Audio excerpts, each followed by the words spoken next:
My immigrant story isn't much different than many people's.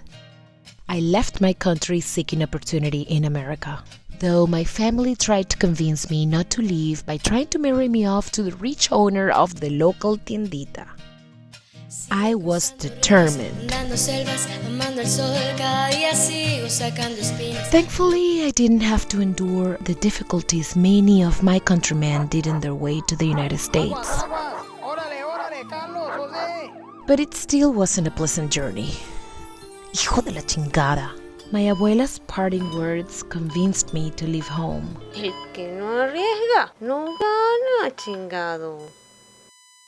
So, with the few pesos I had saved from my teaching job, plus the money I made from selling what abuela had left me, and with the cash from my side gig as the town's life coach, el fracaso no es el resultado de las circunstancias, Carmelita, sino de nuestra propia debilidad. I bought a bus ticket to the city where they say all of your dreams can come true. New York. At first, I experienced some pretty serious culture shock.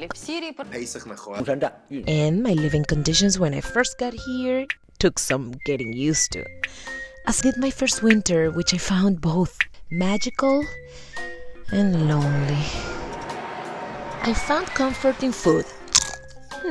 Though I quickly started to feel less comfortable in my clothes.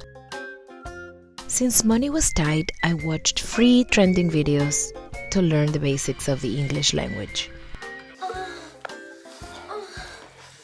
But new languages have always been a challenge for me, which led me to some awkward situations. I want to focus. Huh?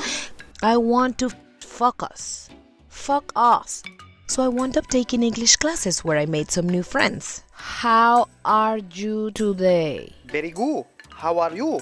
Unfortunately, my digestive system wasn't adjusting to my new American diet as well as I was to my new surroundings. Though it did help us improve our English. Jesus fucking Christ. Did a horse shit in here? Gracias a Diosito, because I had experience working with niños, finding work wasn't that hard. Unlike the disgusting fathers I worked for who always were. Once there was a little bunny who wanted to run away. Karen! Yes, patroncito. Come get the baby! Is the baby okay?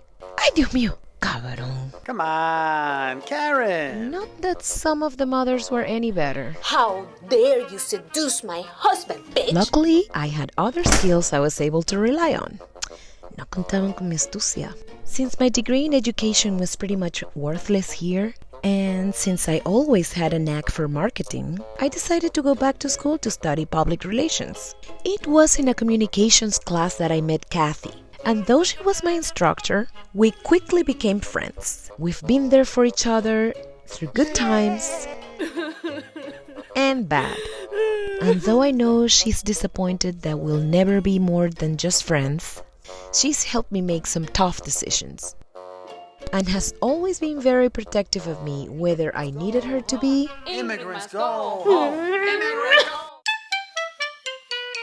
go or not. It's nice to have someone who treats you like family when yours is thousands of miles away, especially when they are not relying on a part of your paycheck. It's taken 10 years for me to finally feel like this city is home, or at least like a home away from home.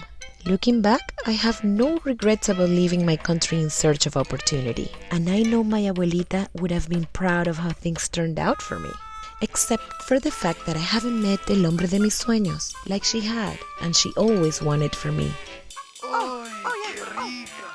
But it's certainly not for a lack of trying. It's just that the paradox of choice can be overwhelming. Not to mention how depressing really bad choices can be. Here, my mother wants to know how the date's going. But something else my abuela often said was, La crema siempre sube al tope. Okay. Unfortunately, it always has to rise above a pile of pingas. So I decided to use a tried and true method to find out who the right guy was for me. But what the cards told me was not what I expected at all.